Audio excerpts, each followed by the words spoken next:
maybe one day somebody will ask us if we want to build our own camera. Don't you think that would be the dream? Yeah. Like for me, that would be like either camera design or camera bag design. I felt that would be a camera bag. I would definitely. Like if we could get a wedding capture camera bag. I ChatGPT'd how what it would cost and where I'd go to create a bag. And it was telling you like the recommended places to get things and So cool. Watch your space, people. That's it. The wedding capture camera bag. It's coming. It's coming. That's it. But I feel that both of us would want very different things out of it, though. Would we? I don't know. I would definitely want a bigger bag, I think. I feel like I moan about my PGY Tech one. Like I love the little battery thing with the sliders. Like you need one the length of the entire bag. You know what I mean? There's like 10 battery slots. 10 battery slots. Yeah. Maybe that is a gap in the market. They never make. I don't like those PGY. Like I think most camera bags are never designed towards videographers, are they? No. There's one designed towards drones now. PGY Tech have got a POV drone backpack. But then again, I think they're the first bag that I ever bought. You know, like the front pocket on ours when you open it up. Yeah. Like the idea is that you can fit a gimbal in the front pocket, can't you? Yeah. Most other bags are never designed. I've tried that though, but then it's so back heavy that it's just like pulling me backwards. It's like you feel like you're just laid on your back and kicking your legs with your rucksack. It doesn't work. Well, maybe that wasn't the start to the episode that you planned for us, but we were musing about camera bags and we just thought we'd leave that in for you to start. So behind the curtain as to what we talk about just before the episode starts. You can tell it's that time of year, can't you? So we've gone from like feeling peppy and being like musing about weddings, and now it's just like I just want a camera bag. I need a gear purchase to get me going. Basically. Yeah, my cameras are failing. My bag's full of rubbish. And like, what else can we do other than talk or edit weddings? Yeah. This just started from one of our SD cards failing. So we recorded the episode which we would have seen 2 weeks ago, and hopefully I've got the footage back from it. So you can tell if you go back and watch our last episode, which is the one about our opinions on content creators. If there's not a wide shot of the two of us in there, you will know that the wide cam failed. Yeah. It plays back on the computer, on the SD card, but the camera won't play it back, and we can't copy it to anywhere from the SD card. But the answer, you have to come over then and watch it on the back of the camera, because that's the only place that it lives at the moment. That's it. Yeah, so, we'll see. We'll see what happens there. Hopefully you guys enjoyed that episode as well. I feel like over the last few episodes that we've done, there's been a lot of talk around kind of content creation and themes around content, and so we're going to move away from that for today's episode, aren't we? Or a little bit kind of away from that. Yeah, we're going to look forward. We're going to talk about, like a bit of, we like our little motivational episodes. I feel like we used to do these much more pre-episode 50, 40, that kind of thing, where we used to do a bit of like, I know it might be hard season, but this is what we can do to sort of perk ourselves back up. And it makes us feel more invigorated after the episodes because we go home and write some notes and get some things done. And hopefully it'll be the same for you guys. The list of my notes for this episode is very much a list of what I need to do as well as, so don't think that we've all got our shit together and we're telling you how to do it because we're doing it. It's just one of those things that came to me and was like, ooh, that probably needs to happen. And so I made a little action plan for myself. So maybe this episode can be a way of keeping us all accountable that we actually kind of do it as well. It holds us accountable because you messaged me and was like, we need to do an episode about marketing during the busy period when you've got a big backlog. Yeah. And I messaged back and was like, well, I'm not actually doing that. So I feel we're talking about it, but we should be talking about these things. Yeah, so I kind of wrote in my notes, and this is probably the best way to describe it, is with the summer now drawing to a close, if you're anything like us, you're drowning in edits that are all nearing deadline. I've got some which are definitely on week 5.5, and I always say that I deliver in 6. Yeah. And are struggling to see a way to stay on top of that, as well as finding time to shower, see family, and do anything other than talk about weddings. It seems that there's not enough hours in the day. Like even us trying to find that we're recording this on a day of the week that we never normally record on, just for the fact that it was only the only day that both of us had time in our calendar. And like 2 days after we planned it as well. Saying 2 days ago we planned it. I think, and then Chris listened to my voice note saying we should probably book an episode whilst filming establishing shots at a wedding. So that I think is probably a very honest kind of way of how we're both feeling at the moment. So with those feelings in mind, I want this episode to offer some friendly advice to help us to stay relevant and stay being seen by all of those couples that are now starting to plan their weddings post-summer.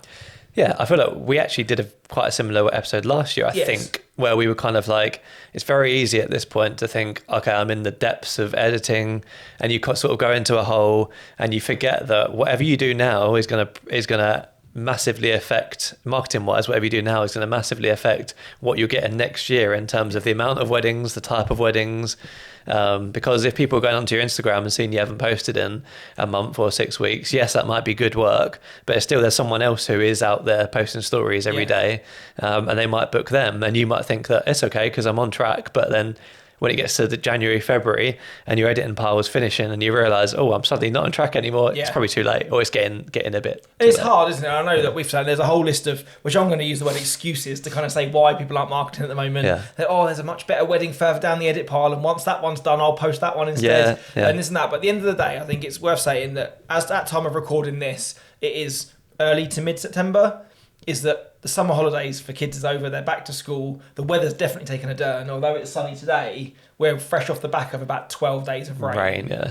That now the weather's turning, people aren't out on their weekends, living their lives, going on holiday, they're getting back into kind of ready to put the heating on and do that stuff. And probably if they got engaged over the summer, or if they've been engaged since the start of the year and are starting to feel the burden that, Christmas is on the horizon, we really want to have a venue in place and a wedding kind of planned before the year is out, they're the people that are going to be starting to scroll on Instagram, look on the websites and that sort of stuff to get their supplies booked in before Christmas kind of lifts and takes off. Exactly, yeah. And people have this time of year, sort of like you say, before December and then perhaps January, February, have got more time. Because, things in the summer are pretty crammed, right? It's like the emphasis on summer in the UK is quite a lot. I've got a friend who's, I was chatting to the other day from South Africa, and she's like, I can't believe how much emphasis there is in the UK around summer. It's like you chat to someone in June and say, oh, do you want to meet up? They're not free until September because all the weekends are booked up doing stuff. And so all these people that you've been targeting are busy at other people's weddings and, looking after their kids on school holidays or whatever it is. Now they're just starting to settle down. They've got evenings to scroll through their phone and that kind of thing and do the research, and you want to be there in the prime position. Yeah, we've noticed that as well, haven't we? Like, we had a chat when you first got here today saying that, in the first 6 months of the year, I would say that both of us are pretty much on track for where we wanted to be booking wise. Yeah. But then the last 2 months for me have been very quiet for inquiries. Yeah. I've had inquiries, but nowhere near the volume that I have had in the months before that. Or also the people that you replied to don't maybe get back to you as quick. Because and when they do come back, they're like, oh, I'm really sorry, like we've had a weekend away with friends, or oh, this happened, or whatever. Been at a wedding, went on holiday. Again, people are out living their lives, so it's easy to see kind of how they are doing those things. But one of the activities that they are doing is getting engaged, and bar sort of Christmas and Valentine's, the next most popular time that people do get engaged is on holiday. I'm sure if you're at weddings at the moment, you're hearing these love stories develop in speeches and stuff. And a lot of them are about people getting down on one knee on beaches or on a city break or something like that. And so you think that stuff is also playing out in real life right now. And those people are going to be the people that you're photographing weddings, not only for next year, but in some cases, the people that are keen, it's 2027. Yeah. Like I was trying to open my books at the end of the summer for that following year. One, because I don't want to book too far in advance, but also, again, I'm busy shooting weddings in the summer. So I don't want to be having initial meetings for weddings that are 2 years away, whilst I'm super busy trying to do final meets for the weddings that I've got for this year and stuff like that. So really, those decisions that I make over the next few weeks could determine the weddings that end up in my diary, not only for next year, but also for 2027. Which seems bonkers that it's that far away. We're still sat here in 2025. But it's... So have you got any yet for 27? I've got two. Have you? Yeah, I've got two. Yeah. One of them messaged me very, very early, before the summer, saying we booked this date in, we really want it. And it was a midweek. So normally I always try not to book too far in advance. But I was like, am I going to be busy on this Wednesday in May? Probably not. So I booked that in there and then before my books officially opened. And then I had another couple that messaged a few weeks ago and I said, I don't open until September. And sure enough, September 2nd, they messaged and said, are you still free on this date? And I said, yes, because my book's only open today. And they booked on me straight away. That's good. So out of the sort of 30 I'm looking at, I've already got 2 in already. Yeah, that's good. I don't really want to take too many more. I don't want to have loads and loads for 2027. I don't have any booked in before this year ends. But I do always every year have some people that are waiting for me. Like, again, I'm not here to blow my own trumpet. I already have a lady that inquired of me at the very beginning of this year for 2028, and I said, my books don't open until this. So when I put my Instagram post out the other day saying that my 2027 books are open, she was like, can I mark today in my calendar so this time next year I can message you about my wedding again? Which is amazing that there's people that want to book that far in advance. And I've already said to her, don't worry, I already have your date somewhere in the back of my mind and it will be yours on that day, but I just can't fathom even booking you in, knowing what price it will be or even want to plan my life that far in advance at the moment. Do you feel like warning them that it might be a different price, or is that something that you would I was very trying when I sent when she said the lady got in touch with me via my website and an inquiry form, and when I gave her the reasons as to why I didn't want to book a call with them or book them in this early, I gave a list of reasons of, again, diary clarity, and I have no idea what the cost of living is going to be at that point, and did warn her that that's some of the reason that I don't book weddings in that far in advance. So I'd like to think that they have that on their mind. I feel like by this point I've usually got a wedding booked for the year after next. Yeah. But I think I'm being a bit more cautious about it. Like I've sent a couple of destination weddings away because I don't want to book destination weddings that far in advance. I don't know what I'm going to be doing. Like, but also because of babies on the way, I feel a little bit like everything's up in the air and I don't know what. Even cost of flights though, like even seeing post-COVID, the flights to Europe now are much more different. And if you're saying to a couple, yes, this is the price of the wedding, but expenses are TBC, that can look very different, couldn't it? It's what you're looking to allow at the moment for a couple of days accommodation and a flight and maybe a car in Europe as to what that could be in 2 years' time. Is very different, or even like you say, you've got a baby on the way, and if they go, oh, we're looking at this date, you could inadvertently book a wedding on your baby's birthday, first birthday or second birthday, second birthday, whatever it is, it'll be second birthday, without even realising. So it's you just don't know at this point. But I think more to say that obviously I'm sure I'm not the only person that's started to think about or have started to take 2027 bookings.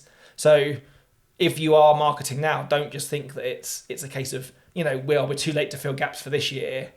Everybody else will come in January. People do look and then they go away and they look again. They look for a long time. And so if you're the one being seen now while everybody else has got their head on their computer editing, you're doing something. I think that's the most important thing out of all of today's episodes. There's a lot of that feeling, and like you say, you put fear mongering, like the feeling that every time you listen to a podcast or see a Facebook group, there's always someone talking about how their bookings are down and that kind of thing.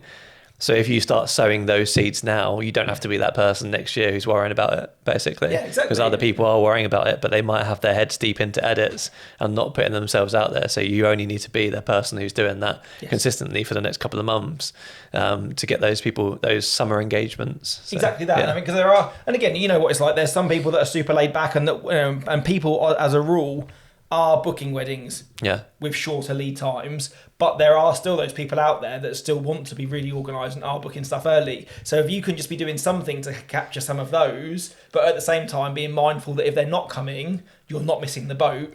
It's just a case of, like we said, the whole episode is the idea of that it's so easy, and it's something that I've definitely done in the past and felt the kind of burn of is all I can see is the edit list and how I'm going to get to the end of the edit list on time. And then once I've buried my head in that for 2-3 months and come out and gone, oh crap, I'm only half booked for next year, and next year is like 6 weeks away. Then you feel that you have to cram, and then I think people can see that you're desperate. Like just start drip feeding now, and just kind of keep the momentum going. It's always easier to kind of push a rock that's already moving, isn't it, rather than just let it sit for a few months and then try and start the ball rolling again. And you start posting 2-3 times a week, and you're just like, you're using all of your energy that you could have used in the last couple of months and all your content that you've got, you just start going, oh, I'm free now, I should just post a few times a week. And I get into that trap quite a lot as well. And it is really easy, I think. And at the moment, especially when we're editing stuff, I know there's a certain amount of you going, oh, I really want to edit this stuff, or I really want to post this, but it's like 2 weddings down the pile. But if you can find yourself a really nice workflow as soon as you have edited that wedding, you don't go, oh, I'll bank that for the off season. You just post it or post something from it. Like almost getting to that kind of habit. It's almost a reward at the end then for doing the edit, as well as the couple doing it and getting the nice review, them being happy with their film. You got, yes, I can finally post this. And I'm not saying that everybody should, although the title of the episode is Stop Editing, Start Marketing, I'm not saying for a moment completely neglect your editing, but at the same time, in like a really cold, hard business way of looking at it, the people whose weddings you're editing have had the service, you've had their money, you've probably spent it. So... Whereas next year, you've still got income. They're the people which are going to pay your mortgage next year. So in some ways, like, and again, hopefully anyone that listens to this podcast for a length of time will know that I'm not normally the cold, hard cash business head. But you do need to keep an eye on that if bookings are going to be harder to get or thinner on the ground, it's all very well. You need to give the people you have booked an amazing service so they do refer you and recommend you, but don't spend so much time giving them the super, super above and beyond gold star service at the expense of not having a business in the future. Or even you can just like set expectations for them a bit more. Like if you feel like that you'll probably fine with your 6 weeks delivery. But if you feel like your 6 week delivery has stopped you from being able to market for next year, then maybe next year you should be telling couples 7 to 8 weeks so that then for an hour a day you can focus on marketing. And I think that's the section. So we've made like a little section about how ways that you can manage your editing pile whilst doing marketing, things to consider. And I think a lot of that, isn't it, is whilst we said at the start of the episode, if you are feeling overwhelmed, burnt out, buried under your edit pile, harness how you're feeling now. Write it down somewhere. Yeah. Talk to your phone and do a little video and go, and then look at it again in a year's time. So that when you're making those decisions about your marketing or about your pricing or about those things, once you're out of it, it's really easy to go, oh, it wasn't that bad, was it? Like, I'm sure I can manage again. But when you're in the thick of it at the moment going, I've got 15 edits on my pile, I do not see a way out of this. Like, I'm having to go back to my desk in the evening just to recover. I'm having to wake up early. I'm having to do this. I'm having to say no to social engagements. I'm having to lose sleep.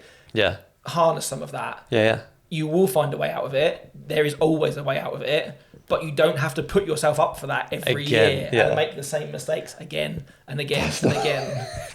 Max just knocked a pillow onto the floor. It just made me laugh. You might have had a little squeak in a minute ago. That means normally he's dreaming. Oh, is he? So he's that much of a deep sleep. Before he just snored. He was dreaming. Yeah, and there's like a pillow.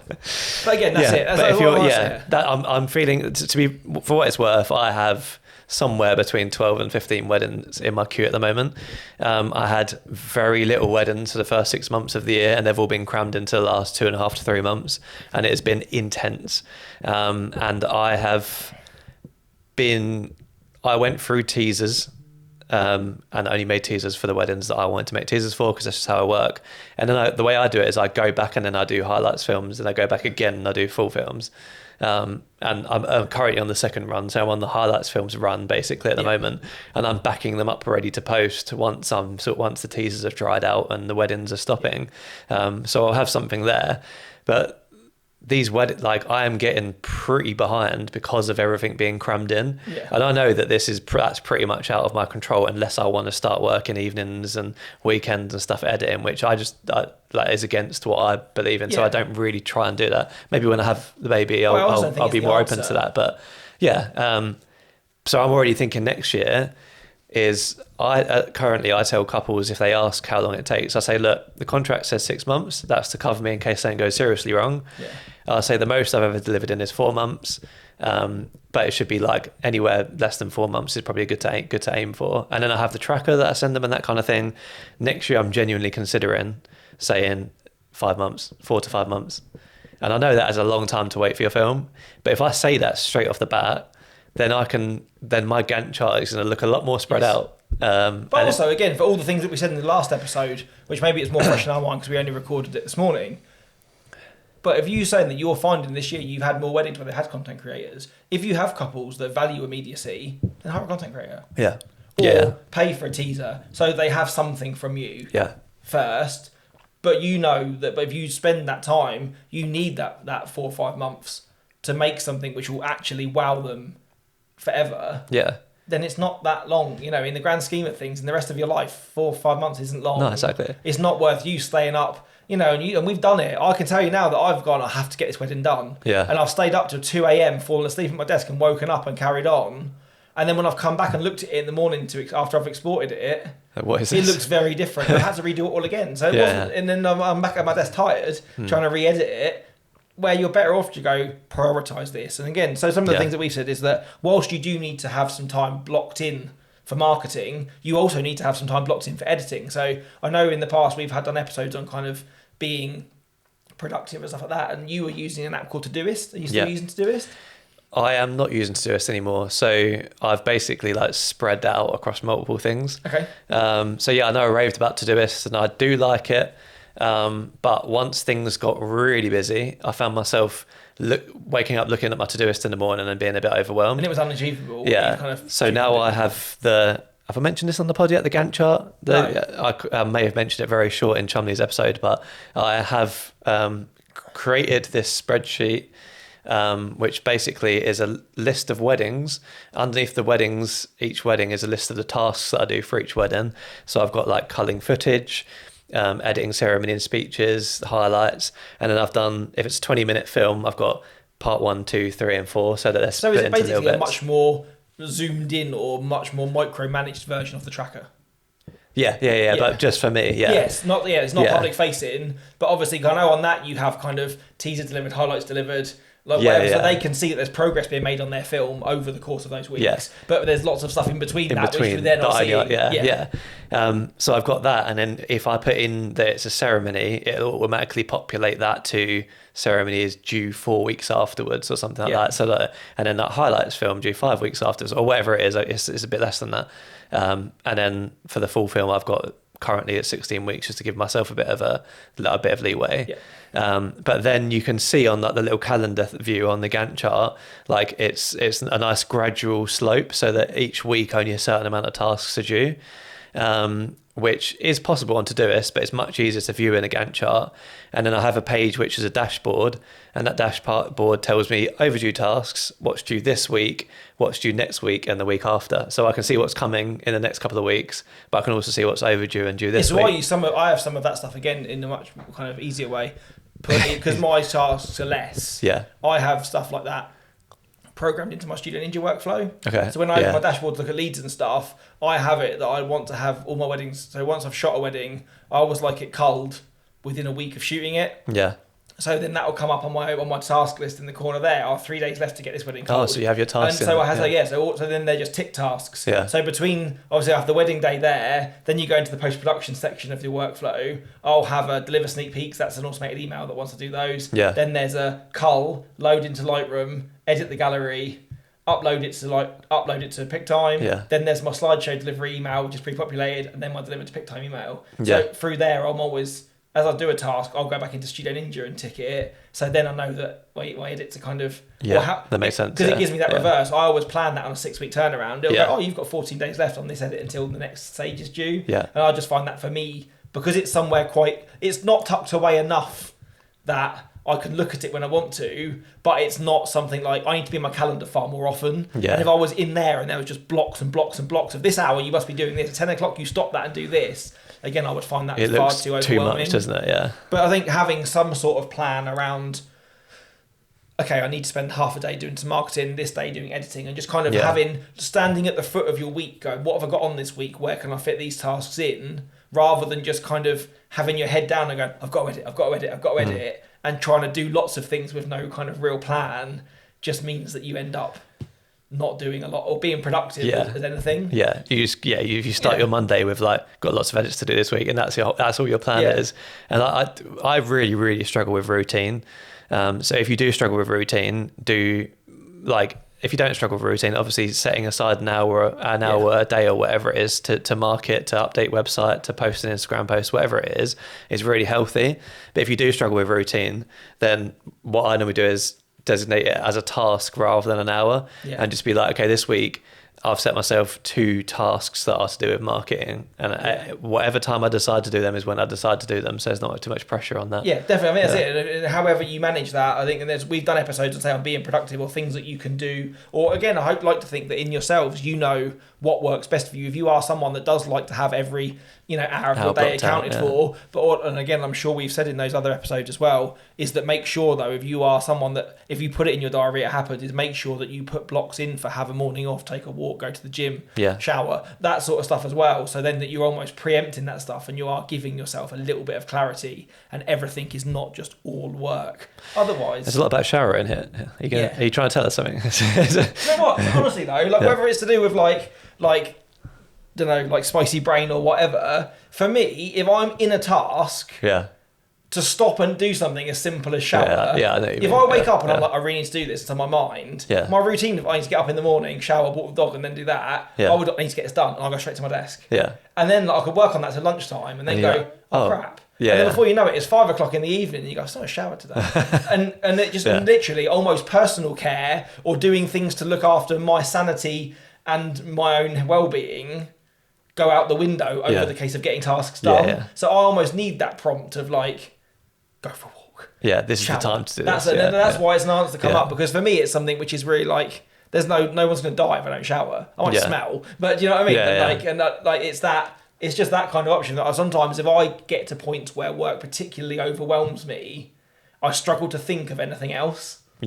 Definitely. And that's just how my brain if you get in the zone, that's just it though, isn't it? That's what we're like, I think. Yeah. Like I'm much like you. I couldn't go, I'll just get to my desk now. Between 6 and 7, I'll do emails. Yeah. Then I'll go shower. Yeah. Because it doesn't happen. Something else will come in. And then you're on to the next thing. So like, again, it might seem like a really mundane like thing, or to people that are maybe neurotypical and like, why don't you like that? Sometimes it's those things like that. They go, why don't you do that? Or drinking. That's another thing. For me, it's brushing my teeth. Yeah. Like I'll get up, I'll have my breakfast and everything. While I'm having my breakfast, I'll reply to emails, and before you know it, I've like replied to emails. I've done this, I've done that, and it's like my cereal bowl's still in front of me. What am I doing? Yeah. Like for me now, I've come to the art of in the morning when I come home is I make myself at least 2 drinks, if not 3. Yeah. Because if I go upstairs to my desk and I had my cup of coffee with me, that would be gone in 10 minutes. And but you I won't wouldn't come drink back down again for about another 5 hours. Jeez. Yeah. And then I'd be like a prune. I've got headaches. I've stared at a screen and not drunk a thing. Yeah. So now that I make sure that I make my coffee, I make my Yeti full of squash. Or sometimes if there's like a can of whatever to drink, I'll take that with me as well. Yeah. And almost like I'm taking my supplies to go and camp at my desk. Yeah.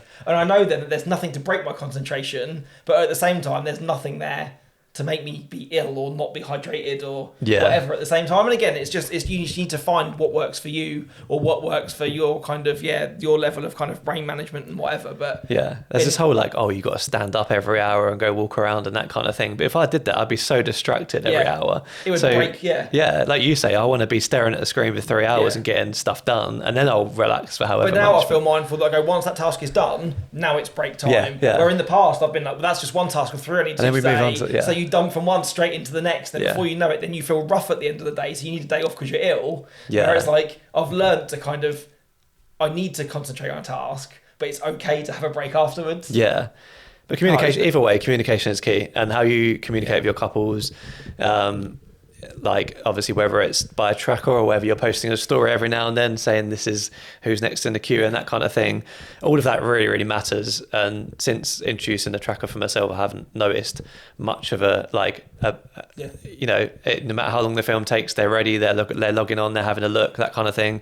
Since I've moved to Squarespace, it's been a bit harder. So this year I've not updated it as much, and I've definitely had a couple of extra WhatsApps this year saying, I know you've got a tracker, but you haven't updated it in a few weeks, and that kind of thing. And I'm using the HTML at the moment, which means I've got to go in and edit the HTML every single time I want to update something. Whereas it used to be just a Google sheet that was linked to a fancy looking table on Wix. So you can't do that with Squarespace. No. Oh, that's annoying. Yeah, it is frustrating. That you could just drop it in as a box and then. I think you may be able to do it as like a third-party plugin, but it costs money. I wasn't going to do that. So I'm currently working on something else, but we'll see what happens. But again, not only communication with the couples again that you have booked and are editing on is like you said at the start is you're already thinking about changing your lead times for next year. So if you do some of this marketing and you're starting to get inquiries now and you tell them, I'm this price and I do this service and you expect it all in this long, and you're kind of spiel to sell to them, is using that time, isn't it, to go, okay, maybe this year this hasn't worked at 6, 8, it needs to be 8 next year or whatever. So it's almost live updating rather than waiting until you finished everything to do the big updates. Like little changes along the way do really, really help. Think about the things that you're going to be thinking next year. You can't just go next year and be telling the couples or doing the same thing as you're doing this year and expect to be less stressed. Because there's like a famous saying, isn't there, about you can't keep doing the same thing and expect the result to be any different. And that's kind of a fine thing. And I guess the last thing to kind of talk on ways to kind of manage editing, it would be rude to not talk about, obviously we have a partnership with Bride and Groom Video, don't we? Yes. And there obviously are other AI services out there or tools to help you with editing and stuff like that. But if you are really drowning this year and are finding it hard to kind of have the motivation or the clarity to do that stuff, is the other option, isn't it? If you're charging well enough, or you have a point where the money gets to the point where it's like, I just need like to spend some money to get that clarity or time back, there are services like Bride and Groom which can really, really help you. Yeah, I am really like profit margin focused. So I'm the last person who usually thinks about this stuff. Like we've spoken pretty openly on the pod about how I always want to be under that, and that means that in order to keep growing every year, I kind of have to lower the expenses every year, or that kind of thing. But when it comes to Christmas, I know that when it comes to sort of December and you look at your edit pile and you're like sort of working out when it's going to be finished by and that kind of thing. I know that last year I was like, okay, I definitely need to get a couple of these wedding films edited so that I can get a couple off my plate and that kind of thing. Lighten the load. And even, and you're not handing off your whole editing pile to Bride and Groom Video, but you are able to then if you just get one off your pile, think about how many working days that is. For me, I probably would say that a wedding takes me like 4 to 5 days to edit. If I had those 4 to 5 days in full, maybe less for like a solo like 6-minute film or whatever it is. But for a full like 15 to 20 minute film with the highlights and the ceremony and speeches and 2 videographers worth of stuff to cull, it's probably 4 to 5 days. So if you're handing that off to someone like bride and groom, who it's a few £100 to save you 4 to 5 days, in our industry that's quite good going. I think if you worked it out as how much time that's going to save you for what you pay out, what you're charging is should be within that, shouldn't it? Or even again taking some that you say, I really enjoy the highlight videos, but doing the teasers or doing the ceremony and speeches is what's bogging me down. Even if you could just go to them, this is fairly easy stuff. I know, but it might be something which you can do the quickest. But if you don't have to do it at all and you can just keep your head in, I'm just making highlight videos and go, there you are, there's the footage of that. Make sense of it. Hand me, because it's not exciting, is it? Doing ceremony and speeches, they're pretty formulaic. So if you can just almost give that stuff, which takes still the hours add up on it, go almost you can do the stuff which is repeatable, so you're not losing my flair or creative touch on it. But it means then that I've only now, rather than have got 15 lots of ceremony speeches and highlight videos to do, I've just got 15 highlight videos to do. That hopefully in your brain can feel a lot more manageable for the money that you're going to spend on it. Yeah, definitely. I do know videographers that have people do like just culling ceremony and speeches for them. So when, by the time it comes back, it's just like, all I've got to do is edit a good film. Yeah, and you've had people do your multicams in the past or stuff like that. Again, stuff which is fairly kind of, well, again, it doesn't have to be bride and groom, or it doesn't have to be like another AI service. If your photo, again, there's after shoot, which can cull and stuff and edit for you and those things. And even if you say you're someone that doesn't enjoy culling or a slow colour, if you get someone just to cull your footage for you, if you that trust is there to do that, if you want to keep the editing kind of to yourself, is get someone to cull for you. Especially if you're an overshooter. If you're someone that shoots 7,000-8,000 frames in a day and need to get that down to less than 1,000, that's a big task, isn't it? So if you could just run it through an app to do it for you, and then that in your saving time, it's especially things like that which weigh on you big. You can keep ticking stuff off faster. It's a headspace thing, regardless of it's going to cost you money. Of course it is, but like that headspace that you're going to gain from that will allow you to, like we're talking about here, probably spend a little bit more time on your marketing, which next year, even though you're spending however much it is now to get your wedding film edited, ceremony speeches edited, whatever it is, that's allowing you time to do marketing, which means next year you'll be more booked up. Or be able to raise your prices, and if you know that really works for you, you'll already be factoring that into next year's pricing, won't you? And so that it comes, but again, how it looks like. So it's hope you see that kind of it's hopefully small changes now can make big differences in the future, or very much if you feel that you're stuck there without a way out, that there is an alternative. So what can you do marketing wise then right now? I think again, if we can kind of run through, I've got 2 or 3 things here which I think are kind of easy wins, or stuff that you should be doing anyway, which then you can harness in a way that makes it kind of an easy win. So I think the first thing that I've said is that if for me is almost kind of having that thing is that we're obviously drowning in editing, but we're one of the only suppliers on a wedding day whose work, most of their work lies beyond the wedding. Like a lot of people's, it's prep work going in, it's hair trials, it's baking cakes, it's arranging flowers or whatever. So their work is all kind of pre-wedding.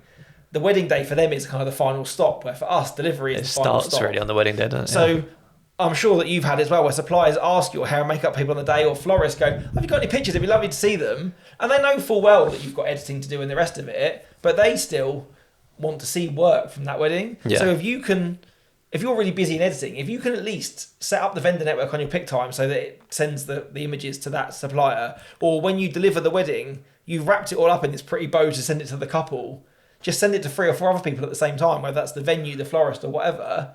If they're at home actively looking to do their marketing because it's that time of year, because they've got more time on their hands because their weddings are slowing down and they've got no editing to do, they're going to market for you, really. If they've got their own followings, which maybe it might be in different circles than you are, as long as they are tagging you, especially now with that new retweet, like reshare thing on Instagram. Someone has to explain that to me. I have no idea how that works. Add to stories or whatever.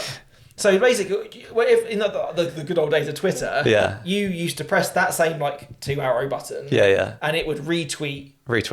So essentially, that's what that button does to you. So it won't put it on your grid. It doesn't put it on your grid. But it will share that post to your audience as if you posted it. Right. So do you know when you scroll through Instagram, and you might get a post come up from someone that you don't follow. Some of those obviously are ads.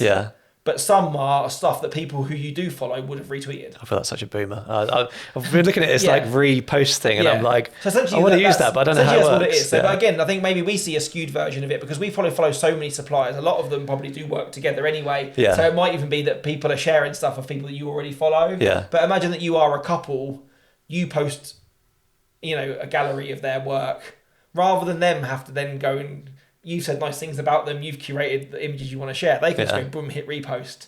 And then all the people that follow them. So does it show your name, but it also shows the person who? No, it doesn't show. Show their name at all. It basically just serves your content to their audience. That's how I understand it. Anyway. Oh right. So it doesn't show the original poster to the. Yes, it won't show your name. It will show the original poster's name. It will show the original poster's name, but it will show up for on example, your. like you work with a hair and makeup lady. You took a really awesome slow-mo clip of her straightening someone's hair. Yeah. And then. She shared that and tagged in, thanks for this amazing clip by Spice Wedding Films. Yeah. Right, you could then hit the little paper airplane, share that on your story. Yeah. Yeah, so then the audience would see it through your stories. Yeah. But you could also then just hit the retweet, I'm going to call it the retweet button. Yeah. And then that hair and makeup lady's post would get served to your audience. Okay, fine. Not as you, as her. Yeah. So she gets a leg up from it because then hopefully people that don't follow her but follow you would see it. Yeah.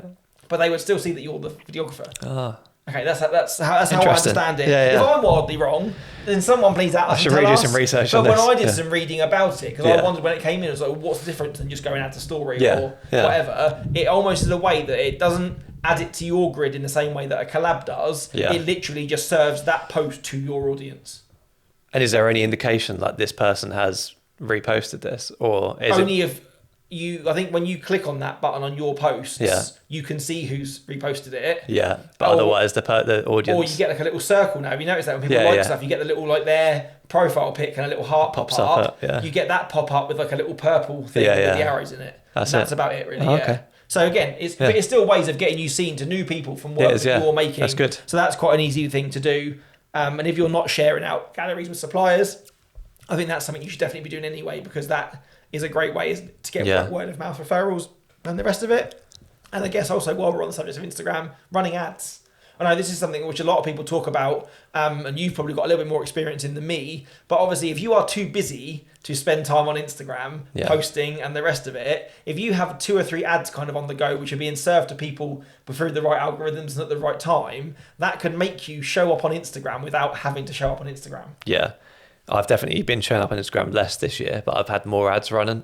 And your followers have grown, and followers have grown quite a lot, but my bookings have stayed regular despite the fact I post less now. Yeah. So I put that down to Instagram ads. So again, it's a time versus reward thing. It's the same with the AI. If you can spend a little bit of money, or if you know that this is a particularly pinch time for you, that you do need to spend a lot more time editing, but you still want to show up, which is the whole point of this episode. If you had 2 or 3 ads running, one to encourage follows, one to encourage website clicks or whatever, that's going to get served to those new couples who are feeding the algorithm of, I'm looking for a wedding photographer in this area. They hopefully should get served your ad without you having to making sure that you're posting every other day or you're on stories every day and the rest of it. Obviously, if you can do that as well, that feeds it even more. But in terms of kind of easy wins, it's like a post that just keeps posting, but to a different audience every day. And even again, if you have a cool piece of content, you can also do a retargeting ad, so the spend on those is a little bit lower, and however it works. But I think running ads, if you're not running ads, that is probably one of the easiest wins I think that you can do to be seen to be kind of showing up and growing social media whilst you are editing. Yeah. Isn't it? If you really feel like right now, yes, I want to post, but I've got nothing that I'm really feeling, then go and boost something that's like really that you think is great piece of content that people are going to love. Put it as website visits or whatever you want to put it as. Put a couple of quid on it a day, and that's gonna do much more than being sat there going, I've got nothing to post. So it does help, and it's not a huge amount of money given what you could get back from it either. So again, if you could spend, like say, a small £2, £3, £4 ad or whatever, and then all of a sudden you go, oh, that's got me a booking.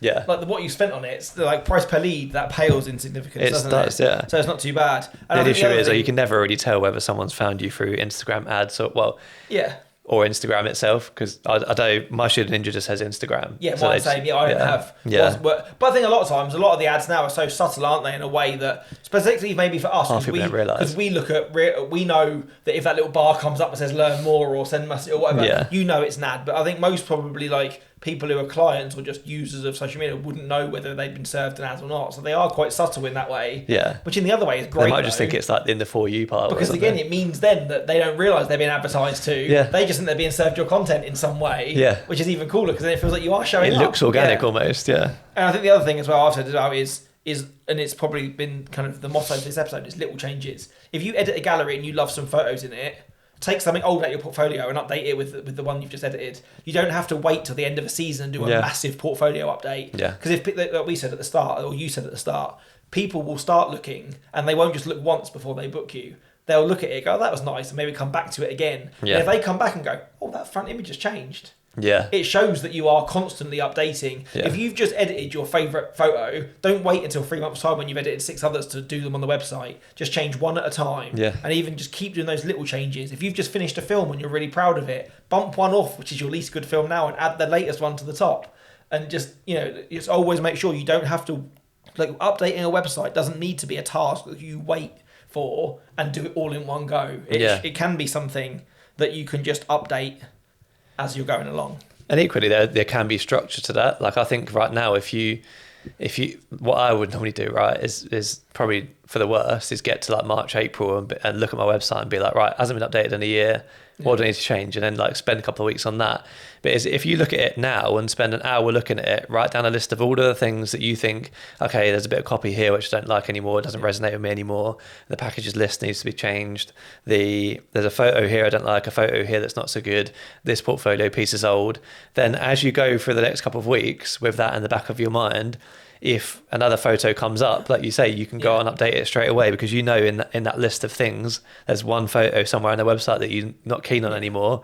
That can just replace that in seconds, right? Especially if you're trading like for like. Yeah. Like if you think, oh, do you know what? Like my portfolio sits here. Like I've got a confetti photo there, like a sunset there, like a moment there. And then all of a sudden you just finish your wedding and go, actually, do you know what? That's my best confetti photo I've taken. Yeah. Let's swap it with the other just one. Replace it. You don't need two. And I think, again, if we were to go into a whole episode on webs, I think I'm still seeing from the websites that I look at, there are still so many images from the same wedding or so many duplicate frames or similar frames in people's portfolios where you can tell they've gone, oh, I need to update my portfolio. And they finished a wedding and just chucked 6 of their favourite photos from that wedding in the portfolio and then added some more on top and some more on top. Yeah. And their portfolio is literally stripes of weddings.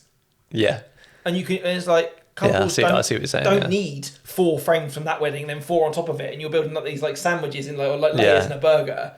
The best photo. Or break them up so they don't seem that they're all together. Yeah, put them on different pages. Again, just switch images out like for like. You don't need to just literally plonk them on the top. Yeah. And then when you do that your wedding is like, okay, well there's 5 from that wedding and there's 5 from that wedding. Because there's no variety when people scroll through your portfolio. Yeah. But that's a rant for another day. Yeah. At the moment, we're literally another website episode. Easy wins that you can do. It's literally just make sure that you are as much as you drip feed your editing, you work on one, you work on the next one, you work on the next one. Do the same with the updates. Just literally update as you finish. Yeah. Like if you have a little tick list, deliver the wedding at the top. The next one after that is send it to suppliers. Next thing, stick it on Instagram. Yeah. And then when you've had to resize and sort out 10 images for a carousel, you're halfway to a blog post. Yeah. Aren't you really? Yeah. You're just using the same images for 4 to 5 different things, and that's half your marketing done for you. Yeah, I have so many weddings that I'm ready to post and blog posts and all that kind of stuff from this year because, like I said, this year I've had more of my kind of portfolio weddings that I would call than I've ever had. So I've got loads of them ready to go, but I don't designate the time to do that. Each week or each day sort of thing so they're just sat in there waiting to be marketed with basically. And also that is the rewarding as well, isn't it? To go, if you've made work that you're really proud of and if it's been sat on your editing pile for 3 months, you're like, I'm so eager to share this, not only with the couple but with the wider world. And they and you send it to the couple and they go, oh, we love this, oh, it's amazing, and you go, oh, that was quite nice. Then you put it on socials and strangers go, oh, this was amazing, or fellow peers in the industry go, mate, that's so good. Like that kind of adulation is as good as getting the money for the job, isn't it? But that is kind of marketing in itself. But rather than if you just turn around and then put a story up in February going, updated my website, guys, people don't. Yeah. I mean, that adulation comes in waves as well, rather than you get, oh, it looks great, and you've literally rebuilt the whole thing. Just let that come all the time because that in itself is content, isn't it? It is, yeah. And I think the last kind of words on things that you can be doing or easy wins is, like we've said, take how you're feeling now, realise how you want it to be in the future, and then when you're marketing is have that in mind. if you feel that your wedding pile is too big or you've taken on too much for this year, then maybe think about readjusting your pricing so you're not doing that much next year. Yeah. It is still early enough now that if you were to experiment with prices and it all went Pete Tong, you can still backtrack a little bit and still be okay for next year. Yes. I think that we're at that good point now where it's almost we're at that point where this is the first wave, if you like. The end of summer wave comes, then it drops, and then the Christmas wave comes, and that drops. Then the New Year wave comes, and that drops, and then the February wave comes, and that drops. So you would take a bet or a risk on the first wave, knowing that 3 are coming in kind of bi-monthly successions afterwards. But you might find that you experiment with a new price, and it takes off. And then you know that you can roll that out or go even more on the future waves. Yeah. I think this is the best time of year to kind of be experimenting because there are a lot of people at the moment looking for the first time. Yeah, true. But I think a lot of the people that got engaged in February won't be looking now. I don't think. No. I think they'd have already looked or booked. And booked. Yeah. So I think you are very much at the moment at the start of that news cycle, if you like. So if you want their first impression to be a little bit higher price, or you saying in your copy, I'm only taking on 20 for next year, rather than you could be one of 40 couples. That's However, and obviously, like, talk to your industry peers about pricing as well, because before I peek behind the curtain again, like before this, we're both sat here saying we should probably raise our prices. Because we haven't done it in a while. So we should be doing that. And it's not easy to sit there when it's just you in front of a computer and some numbers to delete those numbers and raise them, because you're just thinking, but then what happens if I don't get the bookings for next year or whatever? Remember, like Tom said, this is probably the first wave of a few of that winter booking season. And I can tell you firsthand from someone that put their price up quite a lot in 2022, which is like, 3-4 years ago.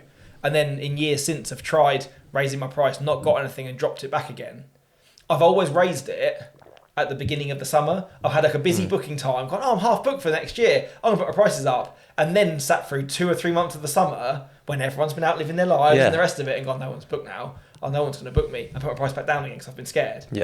Where in actuality, we know that it's just a quiet time of year because everyone's out living their lives. So now is the best time to put the price up, because hopefully you should have a bank of work from the summer. And also, if you get from now to Christmas and no one bites that price, then drop it and you'll fill it in January. So I think that's the mistake that I've made going forward. So that's why we had the conversation today. This will be the first time of year that I'm experimenting with raising my prices at the very foot of what hopefully is going to be a busy booking time, rather than on the downturn of the early year. And then watching it while you're filming weddings or photographing. No one's booking, no one's booking. And that's hard. So I think that's something good to do. And hopefully by making those changes again about the amount that you take on or the amount that you're charging, it will mean that if you are drowning at the moment or you have no time to do anything other than edit, that will make it better for future you. And you will thank past you for making those decisions now. I like what you put about putting yourself in your couple's shoes. I think, like, if we're looking at newly engaged couples from the summer, then they're going to be fresh. They're going to, what content are they going to want to see? Like, is at this point, I feel like, like the sort of viral reels and that kind of thing, I don't know if it's engaged couples are really watching. Engaged in a different sense, I think. I think they're people that have been following you for a while. So they're already on the journey and engaged to you as a supplier. People that are seeing you for the first time, if their first impression of you is that, unfortunate things that I do. Yes, it gives you, but you're just one of many then. So it's not, you won't stand out then. But if you feel that you can't be making reels giving people tips or directly saying, I am still booking for next year, please book me, because you feel that everyone's doing it, your couples aren't seeing that. You're seeing, the chances are, like, I know I've got, just over 1,000 I follow just over 1,000 accounts on my wedding Instagram. I would say 75% of that is venues, florists, suppliers, photographers, videographers, and less than 20-25% of it are actually future, present and previous couples. So my feed looks very different to theirs. Like, they're probably following maybe 2 or 3 photographers, ones that they were looking at in the lead up to booking me, or maybe just me, or maybe the one that their friend had because they shared a photo of them. So when they scroll, their content is that shop that they want to buy the handbag from, maybe a homeware account, then a wedding supplier, then a celebrity that they follow because they like them, and then a band. Like, their feeds are much more mixed of all of their lives than our wedding feeds are, aren't they? Yeah, definitely. Yeah. So if you're the only person, like we've spoken about this before, about how, like, we can get jaded with for myself, and again, it's a me problem, is when I get the Ray-Bans out and I'm like, oh, here we go, filming another Meta BTS of some confetti, and it's like, it feels to me like it's been and done. But for that newly engaged couple who's just looking at videographers, they go on and they see this behind the scenes of like their confetti happening, or a sunset shoot or whatever it is, and they're like, oh my God, this is such a cool way of filming. And yes, they might see it again, but you're the first, you might be the first person they've seen it on, and that makes a huge difference. And I think it's like we said about in other episodes, like when that couple see something for the first time, they still remember it has the biggest wow the first time, doesn't it? Yeah. But you still, rather than just going, oh, this is a generic thing, you still need to be targeting, going, this is that BTS and it's from this venue and it's this. Like, you're giving it real anchor points to be found in the markets that you want to be found in, rather than, I need to put some content out, I'll just chuck that up. Yeah. It's like, you need to, it's not about, again, posting a quantity of stuff to show up. It's really thinking about where are those weddings that I want next year, and how do I find, or how do those couples find me? Yes. I think is the important thing. If I was newly engaged and I was sat there going, okay, what are they searching for? And if they're searching for that, make sure that that's in your captions, that's in your hashtags, that's the stuff that you're appealing to. Particularly Instagram is so searchable now. With the new SEO algorithm that they're rolling out, it pretty much rolls the same way as SEO does, or how people Google for you. So make sure that you are including that text and that stuff in your captions. Yeah, I'll put like the venue name in the top line now of the caption, and I know that I'm always a bit funny about doing it because of like it's normally a collaboration with the couple, and I'm thinking, do they want to collaborate with a post that says summer wedding in this place? But they do most of the time. I don't think they just see the content and go, oh, that's great. They don't think that maybe the caption doesn't apply. They don't really read the caption half the time, probably. Yeah. So I think that's a really good point, is that, or don't be jaded by the moment if you feel that you're going on Instagram and everybody else seems to be smashing it, or you're seeing the same stuff over and over again and being like, oh, I'm not doing that because it's so cringy. The chances are that if you can do something similar, but in a way that really targets the people that you want to book, it will, or people aren't seeing as much of it as you're seeing. I think that's probably that's it, isn't it? Use it, but use it in a way that targets your couples. And like, particularly with these, like, I don't really know like these shareable reels and like that. Unfortunately, I like I love this, and I don't know if that's resonating with people or not. Maybe a certain type of audience, probably not my audience, but I think if you can do stuff but make it very targeted towards the people that you want to target, then there's a benefit. And I always struggle with what makes a story, what makes a reel, what makes a post. Like, a story for me is like level one of like, it could be anything. It disappears after 24 hours. So you can do risks with it. I can target suppliers with it and it's not too bad. And then there's like a reel, which is like, I can hide it from my main feed if I want to. And then there's the post, which is like, this is probably my best stuff. I think with a story, you should always press post. Yeah. The amount of times that I've recorded something and then gone, do people really want to see that? Oh, probably not. And you've done a whole speaking to camera piece, and then it's gone, and then like the fear of it's got too much of you, even at a wedding, gone, I don't think that looks quite right. Yeah. Press post. Who cares? 24 hours gone. Yeah, just hit post. Because the chances are it's only your own cringe or overthinking which has stopped you from pressing post. Even if you do the scary thing, you hit post and close the app, and then it sit for an hour. Yeah. I guarantee it's never as bad as you think it is when you're hovering going, shall I post? With the grid and stuff, I think you need to be a little bit more about it. But I think my stories, I get messages saying you should put this as a reel, and I'm like, but if I did, it's just a story that I'm making into a reel. Yeah, but I think the line between that's so blurred now, isn't it? As well, is that I think there's some people that really do just flog loads and loads of reels out there, which could be stories, and so it is. Yeah. But the fact that it does live on, I think that's where the hesitancy comes from, isn't it? Yeah. So I think again, as we start to wrap up this episode, it's worth saying now is that they're all some of the things or easy wins that you can be doing, but there's also a bunch of things that I think that you probably shouldn't be doing at this time of year as well. Yeah. And the first one I think is probably while we're on the subject of reels, is the main thing is don't do something because you think it's popular. Yeah. For all of, don't jump on these things because you're like, oh, that's really popular, or that will get me really good traction. Industry noise is probably that's the best way to like it. We speak about trends a lot, and we speak about more off the pod, I think, me and you. But this idea of like we follow, like you say, so many other wedding suppliers, and we see what's trending in the industry, what other people are doing.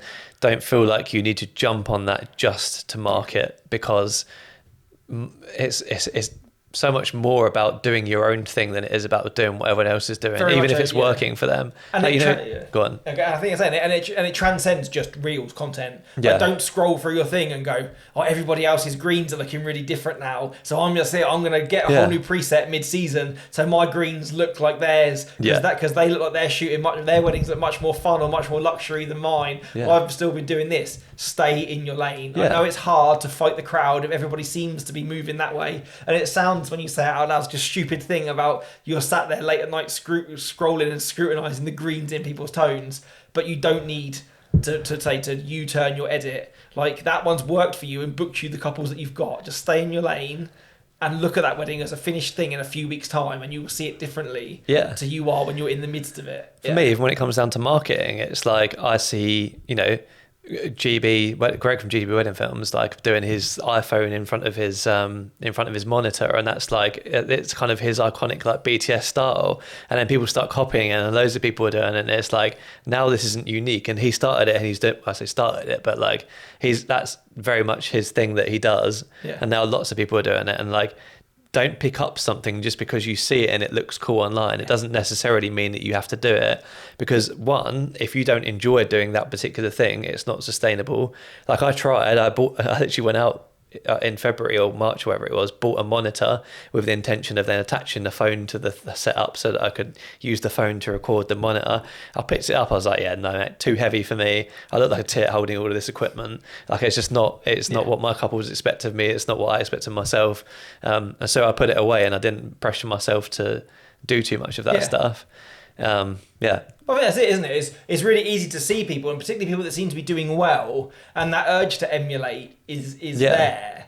But I think in some ways, people and also as well, I think at the moment is where seem to be more suppliers than us than ever. Is that people do stand out in the end for genuinely being different or coming across as authentic. And whilst a lot of couples don't consume anywhere near on the level that we do, they won't look at your reel and go, oh yeah, well, he's just copying GB, because they probably don't even know who he is if they're just a couple looking.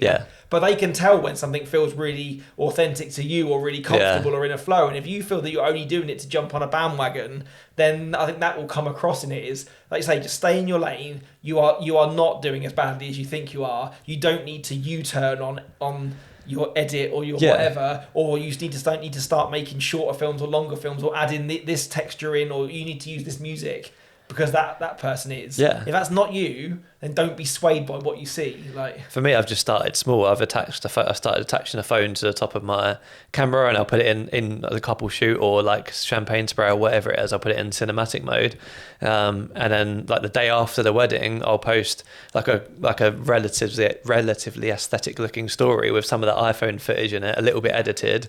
That says like the couple's name and whatever, and it's like a nice little sunset, and it's shot on the phone, and I deliberately put a little bit in the corner saying shot on iPhone, because without fail I get a message afterwards going, nah, you didn't shoot this on an iPhone, or like, my iPhone footage doesn't look like this, or wow, this is like from the couple, wow, this is amazing, if you shot this on the phone, I can't wait to see what's on the camera.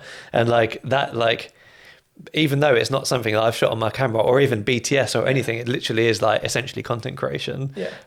But it sort of wows people because they're like, wow, you can do that with a phone, and that's I've not seen anyone else doing that yet. But also it's quite repeatable. And people in the end, if they do start to follow, do like those things. Like, I'm going to shout her out. Like, do you know Lauren Mitchell?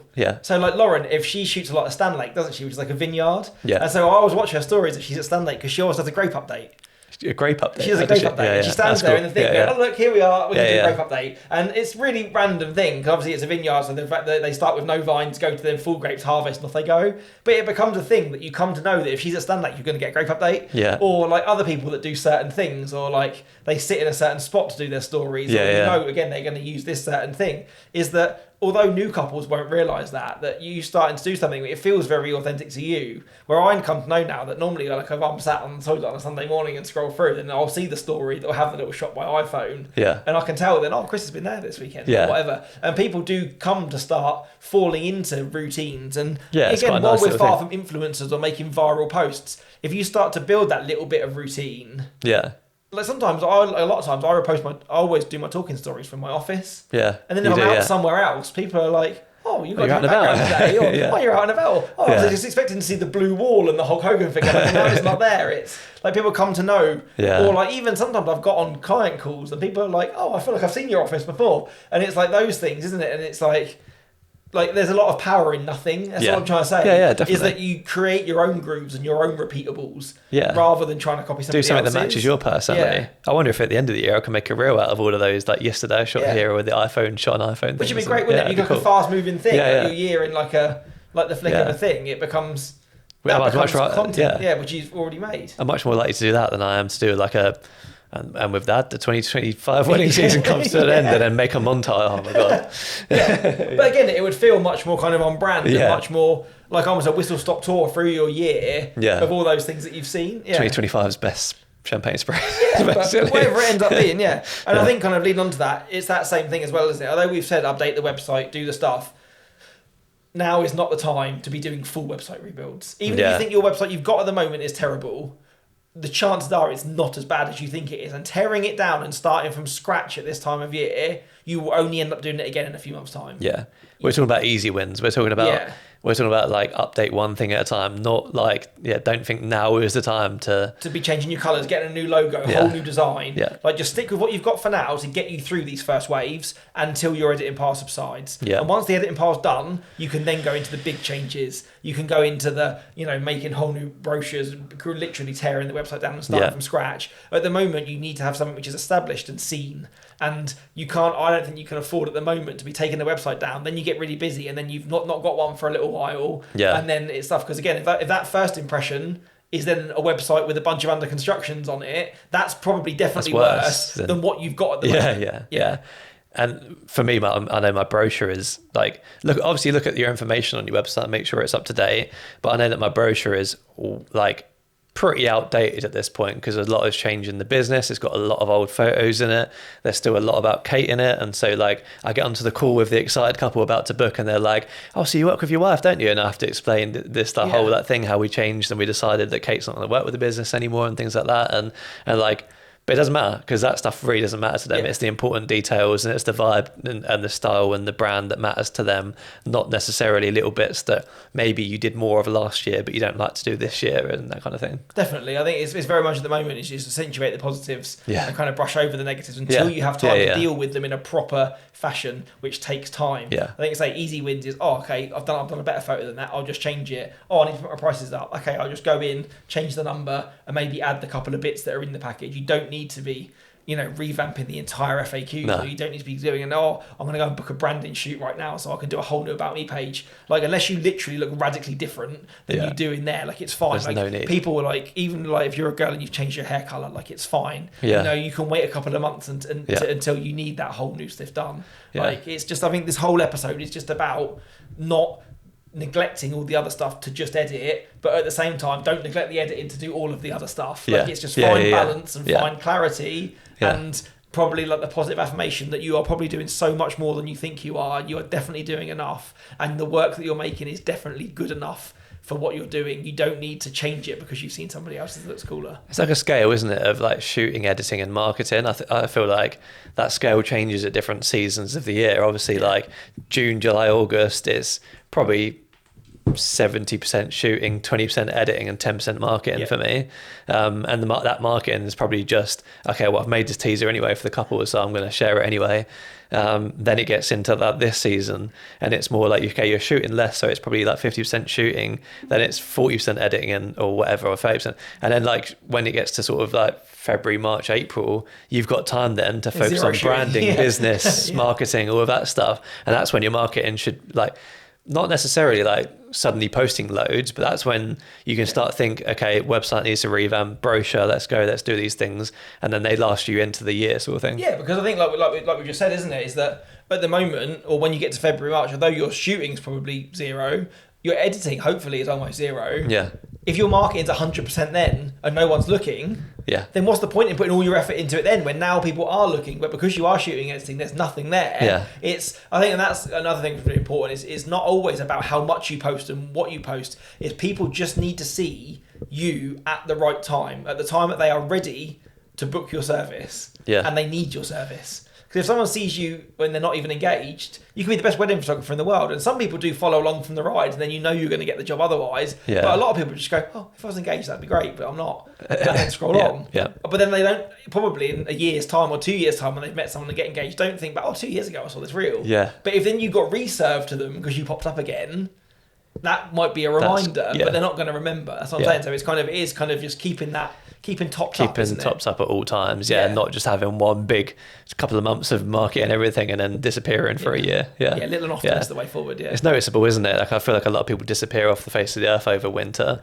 and you sort of go into February, see someone post and be like, oh, I haven't seen them post them. I'll go on their profile and it's November since they posted, and it's like you've missed out on prime season. So then what's the point of posting at all if you're posting at the wrong times of the year? Yeah. It's that, isn't it? And I think sometimes it is easier than we make it to be. If you're making this new content at the moment, sometimes I find it more overwhelming than in that time of year when I'm like, I've got 30 weddings to go and look through 800 photos of each wedding to try and find those nice hand photos for connection, because the weddings were shot months ago. I have to remember which weddings they were in or what parts of the day, and trying to find then 20 of them to make a post about it is probably more draining than if I've just finished editing a wedding going, I know what the best 20 frames in that wedding are, because just take them. I spent the last 3 days staring at it. Zoom, done. Yeah. And even if you have just folders with pockets of stuff ready to post now, or even as you're editing, you're flagging stuff with different colours so that you just make a note of it in your notebook and go, red is good details, blue is good couples. That when you reopen your Lightroom catalogues, when you are looking for that stuff, just again, like do little things now that past you will thank you for when you come to future market. In my Gantt chart is also postcards. So, the whole postcards thing of like posting 9 to 10 different raw shots from the day. I now do that at the end of editing each wedding. I get those postcards, put them in a folder, and if I ever need social media content, I've got postcards from a wedding somewhere to post at any point. And again, I haven't posted them yet, but I've got now a stack behind me. Which is great. I think there's nothing worse than looking and going, I haven't posted in 10 days. I really need to post.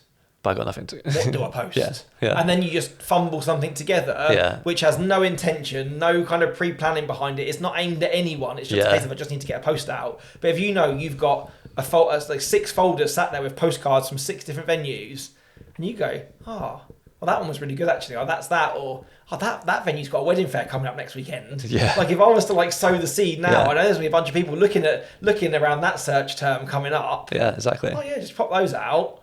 Like again, it's that kind of smart, isn't it? Yeah. But doing that kind of legwork while you're in the motion of that anyway just makes it a lot easier. Or even if it's a few months on from a wedding, but that a venue's quite good at collaborating, get on, create something for them, or something that has a few more shots of the venue sprinkled in than you'd normally have, and then you've got a collaboration and something that you can use. Yeah, definitely. That makes it big. And also again, because if the venues are busy, if you're making content for them, and same with other suppliers. I said to them earlier in the episode, if they're not busy and they're making content, just jump on them. It's your stuff, share it back. But if you're making stuff for venues and they're offering to collaborate, you're making life easy for them. And I always kind of think, and we talk about that kind of tree of kind of referrals, don't we? Is the venues are always at the top. Unless you're someone that shoots exclusively on private land or family homes, they're always going to go to the venue first. So if they can go to the venue, be wowed, and have trust in the venue, then the venue start sharing your stuff. You always know they're the easiest referrals to get. Definitely.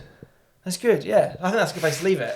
Hopefully it's provided a little bit of motivation for you if you're sat knee deep in your editing pile, listening to this podcast, thinking, I just need to get this done. Take a second now, go make yourself a drink, and then spend the next hour just maybe make a tiny little list of things that you can do over the next couple of weeks in your marketing time, just to prepare yourself a little bit for the winter season. It's hard because it's what we would consider maybe a busier booking season is November to February. But the best time to update everything, or the time that we get to update everything, is March till March, April, May sort of thing. So everything by now is a year old, so you want to be really, or a few months old, so you want to be really getting in and updating the things that don't resonate with you the most, I think. Well, that's it. And also, like as well, if you kind of think of it in terms of like farming, now you are, those little updates are sowing seeds and kind of odd bits of pruning, so that when we get to those big Christmas engagements or those ones, like your garden is healthy, it's blooming, it's there. Like you're not having to literally dig all the dirt out and start a new garden. You are in that. If you just think of it as you are just putting little sprinkles over your website or over your Instagram that are kind of just sowing seeds. That I think is stuff that you can be doing, and also hopefully it takes you away from editing. I think that's the last thing that I put in my notes about things you don't do, and is don't pull all-nighters. Don't get consumed by your editing. And even although you're still working on work, it's not just staring at your Lightroom screen or your Final Cut array or whatever. It's just doing stuff, kind of dipping your head out of the editing cave and proving that there is life and other couples out there. Yeah, exactly. Yeah, and I think you might find it a little bit like it's nice just to get a break from that sort of treadmill as well, isn't it? Just to go out and do something or make a reel that you just fancy making just because you enjoyed a wedding at some point and you're like, I'm just going to make something for fun rather than and leave this 15-minute film for a bit. And well, I think the last thing as well to say that, when I keep saying that, I think the last thing is that even for us selfishly, we get to sit here and do this and kind of have these conversations for you lovely people that listen, is that embrace your community as well. I think there's nobody else, no matter how great of a partner they are, how wonderful of a bestie they are, that understands the kind of the pressures of this time of year as a wedding supplier, unless you work in weddings. And like sadly at the moment, again, like time has run away with me and Katie this year that the Coactive hasn't made the comeback that we hoped it would. But just go and speak to a supplier that you hang out with at a wedding, or go and grab a coffee, or just someone, because I think even like every time that you come round and we do this, like the chats that we have over our hugely now inflated priced meal deal, or the chats that we have before when we're setting up in the morning, they always make me feel better about work. And the fact that we get to do this and hopefully it makes you guys feel better as well just by listening to us. But you must all have people in your circles that you feel that you could just go and grab a coffee with, and you probably both need gaps from your editing and breaks from that. That even just going and venting those kind of frustrations or talking and putting the world to rights about it, when you get back to your desk, you will feel lighter. Always come out like this is why we make time to do these kind of this podcast and do these days of recording, is because even though we're making time in a very busy season, and in the morning it can feel like, oh, I could have so much to do today. Like I go home, my cup is full. I've spoken about things I'm concerned about with you. I'm knackered, but I've got things to like implement, and it's just like a nice this definitely pepped me up. We said at the start, didn't we? That we're definitely not doing these things, or some of these things are in motion, but it's already kind of given me a few ideas while I'm sat here going, that could do that. The notepad's going to be out in a minute. It is. Once you go, I'll make a few notes before I rush to take Max out. But it's been good. And so hopefully it does the same thing for you guys. Sweet. Amazing. Okay, well, that's been the end of the episode. We'll see you in another 2 weeks. Thanks for watching. Thanks for listening. See you next one.